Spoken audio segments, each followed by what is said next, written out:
Pernah ngerasa, kamu udah ngasih semuanya, tapi masih gagal? Atau mungkin kamu adalah anak yang dari kecil udah diajarin untuk jangan bikin malu keluarga. Yang nilai jelek aja bisa bikin rumah jadi kayak medan perang.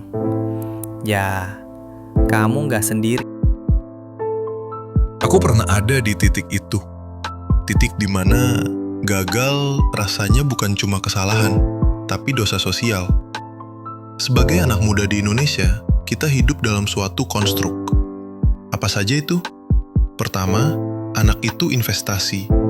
Kedua, harus kuliah, kerjaan bagus, dan nikah cepat. Terakhir, jangan banyak mau dan jangan banyak tanya. Namun, ketika kegagalan menghampiri, kita tidak diberi ruang untuk jatuh.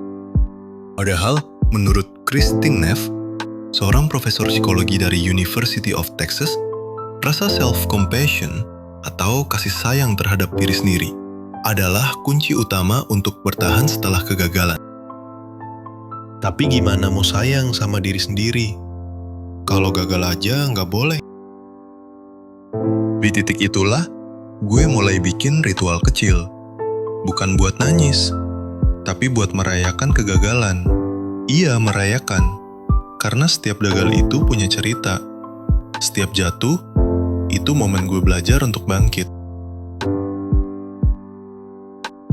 Ritualnya sederhana. Pertama, tulis surat ke diri sendiri. Hari ini gue gagal, tapi gue bangga karena udah nyoba. Kedua, ceritain ke temen lo. Bukan buat curhat aja, tapi buat bagi pengalaman. Ketiga, buat playlist lagu gagal dan joget sendiri di kamar. Kenapa di kamar? Biar nggak disangka gila. Kedengarannya receh kan? Itu yang bikin gue sadar. Kalau ternyata gagal itu bukanlah akhir, namun sebuah proses.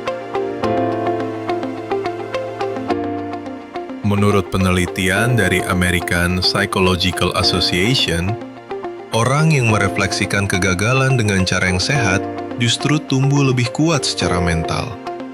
Mereka bukan cuma survive, mereka sedang berkembang. Dan disitulah gue sadar, zona nyaman itu bukan tempat tenang, apalagi istirahat, tapi tempat kita lupa berkembang.